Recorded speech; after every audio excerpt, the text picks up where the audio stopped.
എൻ്റെ നാവ് ഞാൻ മിക്കവാറും ഒക്കെ നിയന്ത്രണത്തിലല്ല ഉപയോഗിക്കുന്നത്. പലപ്പോഴും നിയന്ത്രണം വിട്ട പല സംസാരങ്ങളും എൻ്റെ നാവിൽ നിന്ന് വരുന്നുണ്ട്. അങ്ങനെയാണെങ്കിൽ ഞാൻ ദൈവത്തോട് പ്രാർത്ഥിക്കേണ്ട ഒരു കാര്യമാണ്, ഈശോയെ അങ്ങനെ ഉണ്ടായിരുന്ന ഈ വീക്ക്നെസ് എനിക്ക് തരണമേ എന്ന്. വിശുദ്ധര് ഈ വീക്ക്നെസ് അഭ്യസിക്കാനായി ശ്രമിച്ചിരുന്നു. വിശുദ്ധ പത്രോസിയുടെ ചരിത്രം ഞാൻ വായിച്ചപ്പോൾ കണ്ടൊരു കാര്യം ഓർക്കുകയാണ്. ദേഷ്യം കൊണ്ട് ചിലപ്പോഴൊക്കെ മനസ്സ് നിറയും, വിശുദ്ധയായിരുന്നു. പക്ഷേ ചില കാര്യങ്ങൾ കാണുമ്പോൾ വിശുദ്ധയ്ക്കാണെങ്കിലും ദേഷ്യം വന്നിരിക്കുക ഉള്ളിൽ. അപ്പോൾ ആ വിശുദ്ധ ചെയ്തിരുന്ന ഒരു കാര്യമുണ്ട്, ശാന്തമായിരുന്ന് നന്മ നിറഞ്ഞ മറിയുമെന്നുള്ള ജപം വാക്കുകൾ ശ്രദ്ധിച്ചുകൊണ്ട് ചൊല്ലി തീർക്കാനായി ശ്രമിക്കും.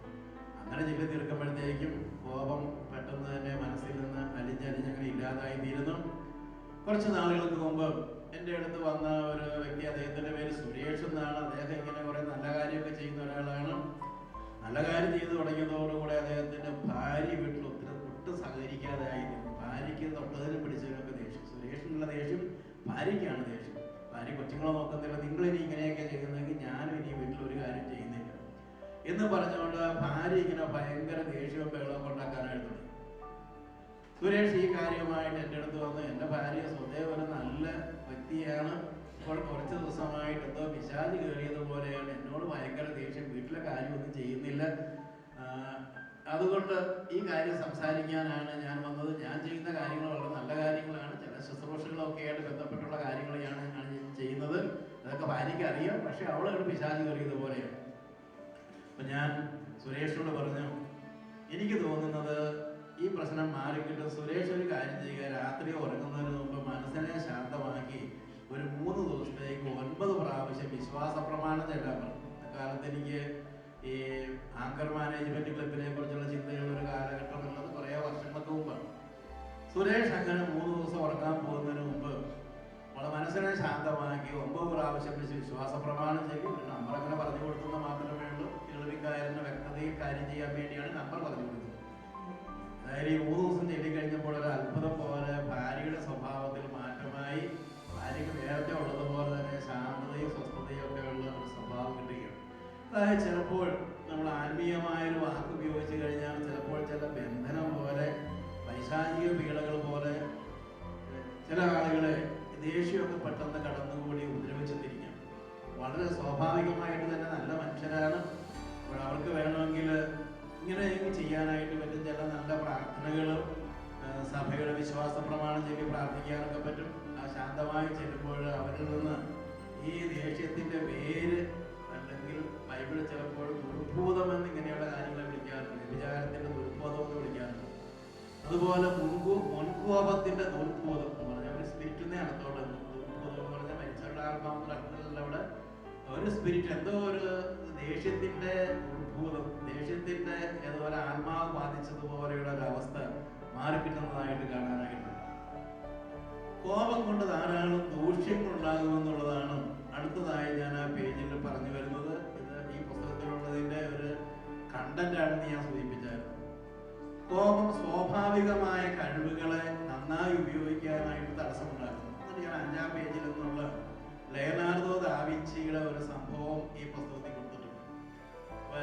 ഈ ഭാഗം കൊണ്ട് ഉദ്ദേശിക്കുന്നത് കുറേ പേരെ തിരഞ്ഞെടുത്ത് ഈ വിഷയത്തെക്കുറിച്ച് എങ്ങനെ ക്ലാസ് കൊടുക്കാമെന്ന് പഠിപ്പിക്കുക എന്നുള്ളതാണ്. ഇതൊരു ആരംഭം മാത്രം. പിന്നെ നിങ്ങൾക്ക് നിങ്ങളുടേതായ രീതിയിൽ ക്ലാസ്സുകൾ ഡെവലപ്പ് ചെയ്യാനായിട്ട് പറ്റും. ലയനാർദോ ദാവിഞ്ചി വളരെ അറിയപ്പെടുന്ന ഒരു കലാകാരനാണ്. ഇക്കാലത്തും അദ്ദേഹത്തിന് ധാരാളം അനുയായികളുണ്ട്. അദ്ദേഹം യേശുക്രിസ്തുവിന്റെ അന്ത്യത്താഴത്തിന്റെ പടം വരയ്ക്കുന്ന അവസരം. അദ്ദേഹം നല്ലൊരു കലാകാരനാണ്. അദ്ദേഹത്തിന് സ്വാഭാവികമായ കഴിവുണ്ട്. കലയിൽ അദ്ദേഹം പല രീതിയിലുള്ള ശാസ്ത്രീയ നിഗമനങ്ങളും ഒക്കെ ഉപയോഗപ്പെടുത്തുന്ന ഒരാളാണെന്നാണ് മനസ്സിലാക്കുന്നത്. അദ്ദേഹം ഈ പടം വരയിൽ മൊഴിയിരിക്കുന്ന അവസരത്തിൽ അദ്ദേഹത്തിന്റെ സ്റ്റുഡിയോയിൽ ആരോ വന്നു, ഏതോ കാര്യത്തെക്കുറിച്ച് അവർ സംസാരിച്ചു. അദ്ദേഹത്തിന് അയാളുടെ ദേഷ്യവും പകയൊക്കെ തോന്നി. കുറേ നേരം അയാളോട് ദേഷ്യപ്പെട്ട് സംസാരിച്ചു. അയാൾ പോയി. വീണ്ടും അദ്ദേഹത്തിന്റെ കയ്യിൽ ബ്രഷ് എടുത്തു. അദ്ദേഹത്തിന് ഒന്നും വരയ്ക്കാൻ പറ്റുന്നില്ല. കൈയൊക്കെ ഏതോ ചെറിയ രീതിയിൽ വിറയ്ക്കുന്നത് പോലെ. അദ്ദേഹം ഉടനെ തന്നെ ഒരു കാര്യം ചെയ്തു, ബ്രഷ് അവിടെ വെച്ചിട്ട് പുറത്തേക്ക് ഓടി താൻ ദേഷ്യപ്പെട്ട് വിട്ട ആളെ കണ്ടുപിടിച്ച് അയാളോട്, എന്നോട് ക്ഷമിക്കണം, അയാളുമായി രമ്യതപ്പെട്ട് വീണ്ടും വന്നു. അദ്ദേഹത്തിന് മനസ്സൊക്കെ ശരിക്കും പ്രവർത്തിക്കാനായിട്ട് തുടങ്ങി. അദ്ദേഹത്തിന് ആ പടം വരെ വീണ്ടും തുടരാനും നന്നായി പൂർത്തിയാക്കാനും പറ്റിയെന്നാണ് അദ്ദേഹം പറയുന്നത്. അപ്പം ഇതുപോലെ നമ്മുടെ സ്വാഭാവികമായ കഴിവുകൾ, ഉദാഹരണത്തിന് ഒരു ഭാര്യയ്ക്ക് നന്നായി കറി ഉണ്ടാക്കാൻ, കേക്ക് ഉണ്ടാക്കാനുള്ള കഴിവുണ്ട്. പക്ഷേ കുറച്ച് ദിവസമായി ഭർത്താവിനോട് ഭയങ്കരമായ ദേഷ്യമാണെങ്കിൽ അതൊന്നും ചെയ്യാൻ പറ്റണമെന്നില്ല. സ്വാഭാവികമായി നല്ല കഴിവുണ്ട്, പ്രത്യേകിച്ച് ആരും പഠിപ്പിക്കാണ്ട് തന്നെ സ്വാഭാവികമായി എന്നതുപോലെ ഉപ്പൊക്കെ ഇട്ട് കഴിഞ്ഞാൽ കൃത്യം വരും, മുളകിട്ട് കഴിഞ്ഞാൽ കൃത്യം വരും. സ്വാഭാവികമായ ഇങ്ങനെ ഒരു കഴിവ് ആ സ്ത്രീക്കുണ്ട്. എങ്കിൽ പോലും ആ സ്ത്രീക്ക് ആ കഴിവ് ശരിക്കും ഉപയോഗിക്കാനായിട്ട് പറ്റുന്നില്ല. കോപം വന്നതോടുകൂടി ഏകാഗ്രത കിട്ടുന്നില്ല. ചെയ്യുന്ന വീട്ടുജോലികളിൽ പോലും ശ്രദ്ധിക്കാനായി പറ്റുന്നില്ല. കോപിക്കുമ്പോൾ ശരീരത്തിന് കേട് സംഭവിക്കുന്നു എന്നുള്ളതും ഡോക്ടർമാർ പറയുന്ന ഒരു കാര്യമാണ്. കോപിക്കുമ്പോൾ 100-ൽ കൂടുതൽ ഞരമ്പുകൾ കേടാകും. നമ്മുടെ ശരീരത്തിലെ 100-ലധികം ഞരമ്പുകൾ കോപിക്കുമ്പോൾ കേടാകും. കുറിച്ച് നോക്കുമ്പോൾ 72 പേശികൾ ചലിക്കുന്നുണ്ടെന്നാണ് പറയുന്നത്. ഒരാൾ കുറിച്ച് ദേഷ്യപ്പെട്ട് നോക്കുമ്പോൾ 72ഓളം പേശികൾ നാം ഉപയോഗിക്കേണ്ടതായിട്ട് വരും. എന്നാൽ ചിരിക്കാനായിട്ട് നാം ഉപയോഗിക്കുന്നത് വെറും 14 പേശികൾ മാത്രം ഉപയോഗിച്ചാൽ മതി. അത് മാത്രമല്ല, അത് നമ്മുടെ ശരീരത്തിന് കേട് ആക്കുകയും ചെയ്യുന്നില്ല. അപ്പം ഇങ്ങനെ വളരെ ശാരീരികമായി ചിന്തിക്കാൻ പോലും നമ്മുടെ സ്വാഭാവികമായ ശാരീരിക കഴിവുകൾ പോലും ദേഷ്യം പല രീതിയിൽ ശരിയായ രീതിയിൽ ഉപയോഗിക്കാൻ പറ്റാത്ത അവസ്ഥ വരുന്നു. മറ്റൊരു കാര്യം നാം തുടർന്ന് ചിന്തിക്കുന്നത്, നീ കോപത്തിന്റെ അടിമയാണോ? അതിനൊരു ഉദാഹരണമായി അലക്സാണ്ടർ രാജാവുമായി ബന്ധപ്പെട്ടൊരു കാര്യമാണ്. അദ്ദേഹം പല രാജ്യങ്ങളെ യുദ്ധം ചെയ്ത് കീഴ്പ്പെടുത്തിയ കാര്യമൊക്കെ നമുക്കറിയാം. അദ്ദേഹത്തിന് ഒരു രാജ്യത്തിൽ നിന്ന് യുദ്ധത്തിന് ശേഷം തോന്നി, ഈ രാജ്യത്തിലെ വളരെ പണ്ഡിതനും ജ്ഞാനിയുമായ ഒരാളെ തൻ്റെ കൂടെ കൊണ്ടുപോയി തൻ്റെ രാജ്യത്തിലുള്ള ആളുകളെ ചില കാര്യങ്ങളൊക്കെ പഠിപ്പിക്കണമെന്ന് തോന്നി. അദ്ദേഹം അതുകൊണ്ട് ജ്ഞാനിയായ ഒരാളോട് പറഞ്ഞു, താങ്കൾ എൻ്റെ കൂടെ വരണമെന്ന് പറഞ്ഞു. എന്നാൽ ഞാൻ പറഞ്ഞു, എനിക്കിവിടെ ഒത്തിരി കാര്യം ചെയ്യാനുണ്ട്, താങ്കളുടെ കൂടെ വരാനായി പറ്റുകയില്ല. അദ്ദേഹം പറഞ്ഞു, ഞാൻ ഈ രാജ്യം കീഴ്പ്പെടുത്തിയതാണ്, താങ്കൾ വരുന്നില്ല, താങ്കളെ ഞാൻ കൊന്നുകളയുമെന്ന് പറഞ്ഞുകൊണ്ട് ദേഷ്യപ്പെട്ടു. അതുതന്നെ ജ്ഞാനി വളരെ ശാന്തമായി പറഞ്ഞു, താങ്കൾ മഹാരാജാവാണ്, പക്ഷേ താങ്കൾ എൻ്റെ അടിമയുടെ അടിമയാണ്. അലക്സാണ്ടർ ചോദിച്ചു, താങ്കൾ എന്താ പറയുന്നത്? ഞാൻ അടിമയാണ്. ഉടനെ ജ്ഞാനി പറഞ്ഞു, കോപം എൻ്റെ അടിമയാണ്, താങ്കൾ ഞാൻ അടിമപ്പെടുത്തിയിരിക്കുന്ന കോപത്തിൻ്റെ അടിമയാണെന്ന്. ഇത് അലക്സാണ്ടറിന് വലിയൊരു ജ്ഞാനോപദേശമായിട്ട് മാറി. ഞാൻ വലിയ വിജയിയാണ് എന്ന് പറയുമ്പോൾ തന്നെ ഞാൻ എൻ്റെ തന്നെ അടിമയാണ്, എൻ്റെ തന്നെ ചില വികാരങ്ങളുടെ അടിമയാണ്, എനിക്ക് എന്നെ തന്നെ നിയന്ത്രിക്കാനായിട്ട് പറ്റുന്നില്ല, പലരുടെയും മേൽ ഞാൻ വിജയിയാണെന്ന് പറയുമ്പോൾ തന്നെ ശരിക്കും ഞാനൊരു അടിമയാണ്. അതുകൊണ്ട് ഇസ്ലാം മതം പറയുന്നുണ്ട്, കുസ്തിയിൽ ഒരാളെ തോൽപ്പിക്കുന്ന ആളല്ല വിജയി, സ്വന്തം വികാരങ്ങളെ നിയന്ത്രിക്കാനായിട്ട് പറ്റുന്ന ഒരാളാണ് വിജയി എന്ന് ഇസ്ലാം മതത്തിലെ ഒരു ഗ്രന്ഥത്തിൽ പറയുന്നുണ്ട്. ഞാനത് ഇവിടെ കോട്ട് ചെയ്തിട്ടുണ്ട്. മിക്കവാറും മതങ്ങളൊക്കെ അങ്ങനെയാണ് പറയുകയും. അടിച്ചമർത്തപ്പെട്ട കോപത്തെ കുറിച്ച് പറയുകയും, അടിച്ചമർത്തപ്പെട്ട കോപം, ചിലപ്പോൾ ചിലർ കോപം ഇങ്ങനെ പുറമേ കാണിക്കുന്നുണ്ടാകുകയും അവരത് അടിച്ചമർത്തുന്നുണ്ടാകും, മനസ്സിൽ ഒതുക്കുന്നുണ്ടാകും. ഒതുക്കിയ കോപം അപകടകരം തന്നെയാണ്. അതിനെക്കുറിച്ച് പണ്ഡിതന്മാർ പറയുന്നത് അതൊരു കുഴിബോംബ് പോലെയാണ്. അതിനൊരു ഉദാഹരണമായി ഞാൻ കൊടുത്തിരിക്കുന്നത്, റഷ്യക്കാർ അഫ്ഗാനിസ്ഥാനിൽ ധാരാളം കുഴിബോംബുകൾ ഇടുന്നുണ്ട്. കുഴിബോംബ് എന്ന് പറഞ്ഞാൽ കാണാത്ത രീതിയിൽ മണ്ണിൽ കുഴിച്ചിടുന്നതാണ് കുഴിബോംബ്. അവിടെ ആരെങ്കിലും അറിയാണ്ട് തൊട്ട് കഴിഞ്ഞാൽ അത് പൊട്ടിത്തെറിക്കും, അടുത്ത് നിൽക്കുന്ന ആൾക്കാരൊക്കെ മരിക്കും. അതാണ് കുഴിബോംബ്. കുഴിബോംബ് നിർവീര്യമാക്കാൻ തന്നെ ചില രാജ്യങ്ങളും ആഫ്രിക്കൻ രാജ്യങ്ങളും മറ്റുമൊക്കെ ഒത്തിരി പണം മുടക്കുന്നുണ്ട്.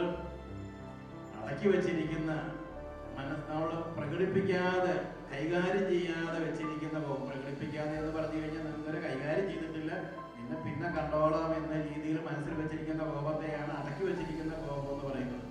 അങ്ങനെ വെച്ചിരിക്കുന്ന കോപം എപ്പോഴാണ് പൊട്ടിത്തെറിക്കുന്നതെന്ന് അറിയാൻ പാടില്ല. നമുക്ക് തോന്നും, ഇന്നെന്തിനാണ് ഇവിടെ ഇത്രമാത്രം ദേഷ്യപ്പെടുന്നത്, ഇന്നെന്തിനാണ് എൻ്റെ ഭർത്താവ് ഇത്രമാത്രം ദേഷ്യപ്പെടുന്നത് നമുക്ക് തോന്നും. കാരണം അദ്ദേഹത്തിൻ്റെ മനസ്സിൽ വളരെ ശക്തിയേറിയ ചില കാര്യങ്ങളൊക്കെ അടക്കി ഒതുക്കി വെച്ചിട്ടുണ്ട്. അന്ന് പറഞ്ഞ ഒരു വാക്ക് അവിടെയാണ് ചെന്ന് കൊണ്ടത്. അല്ലെങ്കിലും നിന്റെ വീട്ടുകാർ ഇങ്ങനെയല്ലേ എന്ന് പറഞ്ഞത് പെട്ടെന്ന് വളരെ ശാന്തമായാണ് പറഞ്ഞതെങ്കിലും അത് എവിടെയോ ചെന്നുകൊണ്ട് ഭയങ്കരമായ ബുദ്ധിമുട്ടും പ്രയാസമൊക്കെ ഉണ്ടാക്കിയാണ്. അടിച്ചമർത്തപ്പെട്ട കോപം പരിശുദ്ധാത്മാവിന്റെ കൃപയോടുകൂടെ, യേശുവിന്റെ കൃപയോടുകൂടെ നിർവീര്യമാക്കാത്ത കോപം, അടിച്ചമർത്തി മനസ്സിൽ വെച്ചിരിക്കുന്ന കോപം അപകടകരം തന്നെയാണ്. അത് നാം തിരുത്താനായി യേശുക്രിസ്തുവിന്റെ കൃപയോടുകൂടെ അത് മാറ്റിയെടുക്കാനായിട്ട് ശ്രമിക്കേണ്ടതാണ്. പലർക്കും കോപം വരാനുള്ള ഒരു പ്രധാനപ്പെട്ട കാരണം ആരെങ്കിലും നമ്മുടെ പോരായ്മകളെ കുറിച്ച് പറയുമ്പോഴാണ്. നമ്മുടെ എന്തെങ്കിലും ഒരു പോരായ്മയെ കുറിച്ച് പറഞ്ഞു കഴിഞ്ഞാൽ ചിലർക്ക് അത് പ്രശ്നമായി വരികയില്ല. പല ആളുകൾക്ക് പ്രശ്നം ഉണ്ടാക്കുന്നത് പോരായ്മകളെ കുറിച്ച് കേട്ട് കഴിഞ്ഞാൽ അയാൾക്ക് വരെ നിൽക്കക്കള്ളിയില്ല. അയാള് വായി തോന്നുന്നതൊക്കെ വിളിച്ചു പറയും. ചിലപ്പോൾ വസ്തുക്കൾ നശിപ്പിച്ചിരിക്കും. അതിനൊരു ഉദാഹരണമായിട്ട് കൊടുത്തിരിക്കുന്ന ഒരു കഥയാണ് ഈ പുസ്തകത്തിൽ കൊടുത്തിരിക്കുന്നത്. ഒരിക്കലും ഒരു ശില്പിക്ക് ഒരു അറിവ് കിട്ടി.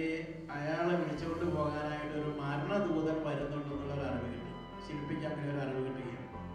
അപ്പൊ ശില്പിക്ക് അപ്പൊ മരണദൂതന്റെ കൂടെ പോകാനുള്ള ഒരു ആഗ്രഹമില്ല. അതുകൊണ്ട് ശില്പി ഒരു കാര്യം ചെയ്തു. അയാളെ പോലെയുള്ള 9 പ്രതിമകൾ ശില്പി ഉണ്ടാക്കി. എന്നിട്ട് അയാളെ പോലെ തന്നെ ഇരിക്കുന്നത്. എന്നിട്ട് ശില്പി അതിനിടയ്ക്ക് കയറി നിന്നു. അപ്പൊ ഇയാൾ കരുതി മരണദൂതൻ വരുമ്പോഴത്തേക്കും തിരിച്ചറിയാൻ പോകുന്നില്ല, അതുകൊണ്ട് ഒരിക്കലും എന്നെ കണ്ടുപിടിക്കാൻ പോകുന്നില്ല, മരണദൂതൻ എന്നെ കൂടെ കൊണ്ടുപോകാനായിട്ട് പറ്റുകയില്ല, അതുകൊണ്ട് മരണദൂതന്റെ കൂടെ പോകാതിരിക്കാൻ വേണ്ടി ഈ ശില്പി കണ്ടുപിടിച്ച മാർഗമാണ് ഈ കഥയിലെ ഈ 9 പ്രതിമകൾ. അയാൾ അതിനകത്ത് അതിൻ്റെ ഇടയ്ക്ക് കയറി നിന്ന് മരണദൂതൻ വന്നു പറഞ്ഞു, ഓ ഈ പ്രതിമകളൊക്കെ മനോഹരമായിരിക്കുന്നുണ്ടോ എന്ന് പറഞ്ഞു. ശില്പി ഒന്നും കേൾക്കാത്ത പോലെ അങ്ങനെ നിന്നു.